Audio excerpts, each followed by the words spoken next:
When a nation faces a deeply rooted insurgency or a sensitive international crisis, the instinct is often to send in the military.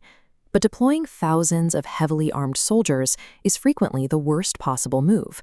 You end up with a rigid force frozen by a delicate political situation.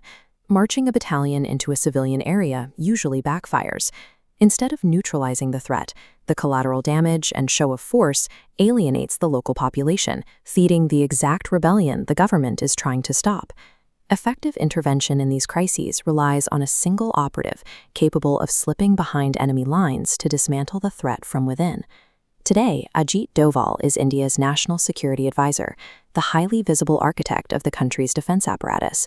But long before he held unparalleled authority in New Delhi, he spent decades operating deep undercover in hostile territory. Throughout his field career, he neutralized 3 major national security crises without commanding a single platoon. He relied entirely on his mastery of physical disguise, social infiltration, and psychological manipulation. In the early 1970s, an armed insurgency known as the Mizo National Front, or MNF, took hold in India's northeast. The rebels had deep support among the local population. Ordering a military strike would be a political landmine, turning the entire region against the state. Doval entered the region alone. He bypassed physical costumes and instead targeted the insurgents' social circles, venturing into mountain bases to pose as a sympathizer to the rebel cause. This was a slow-burn infiltration. The MNF's power rested on 7 core commanders. Doval spent months integrating himself into their lives, drinking with them daily, eroding their suspicions, and steadily winning their absolute trust. He brought his cover into his own home. At one point, he hosted these 7 militant commanders for a pork dinner while his wife cooked the meal, unaware she was serving wanted insurgents right in her own dining room. Through social manipulation, Doval convinced 6 of those 7 commanders to abandon their leader and align with the government.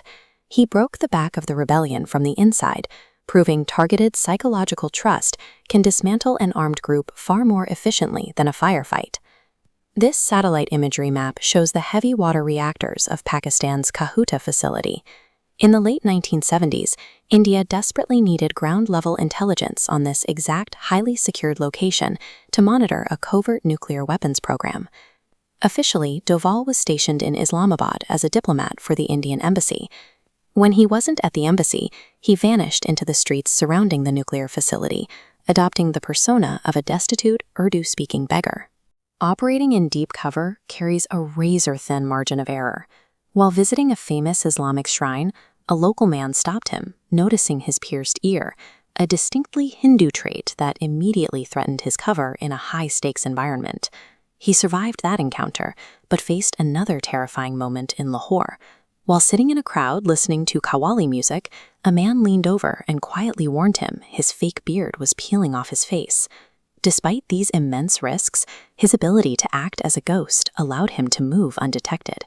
He successfully extracted critical details about the nuclear program from one of the most hostile surveillance environments on Earth without ever drawing a weapon. In 1988, heavily armed militants seized the sacred complex of the Golden Temple in Punjab, initiating what became known as Operation Black Thunder. The government was practically paralyzed. Years earlier, a similar military raid on the temple had caused massive structural damage and deep historical trauma.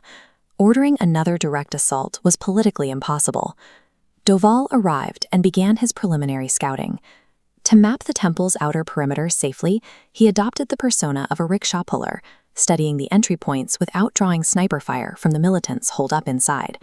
He eventually walked directly into the complex and confronted the militants, convincing them he was an undercover operative from Pakistan's ISI sent to coordinate defense. Pretending to assist them, he mapped their firing positions and convinced the fighters the government forces outside lacked the resolve to mount an attack. Once he had their trust and a complete layout of the complex, Doval triggered his plan. He secretly directed the security forces outside to cut off the temple's water and electricity supplies, trapping the militants in sweltering heat. When the militant leader finally stepped outside for water, government snipers eliminated him. With their commander gone and their morale shattered, Doval convinced the remaining exhausted fighters to lay down their weapons in a total surrender. By orchestrating a massive, virtually bloodless resolution to a hostage situation destined to end in tragedy, Doval completed the masterpiece of his field career. Those decades spent operating entirely in the shadows directly forged the worldview of the grand strategist we see today. In 2014, Doval was appointed as India's National Security Advisor.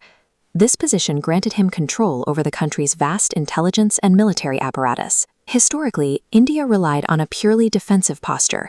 The military and intelligence agencies essentially waited behind a shield, preparing to block attacks only after they struck Indian soil. Under Doval, India adopted a defensive-offensive strategy. He reoriented forces to proactively extend outward, disrupting threats at their source before they ever crossed the border. The modern security apparatus of the world's most populous nation reflects lessons learned. While wearing fake beards, pulling rickshaws, and sharing drinks with insurgents in the jungle.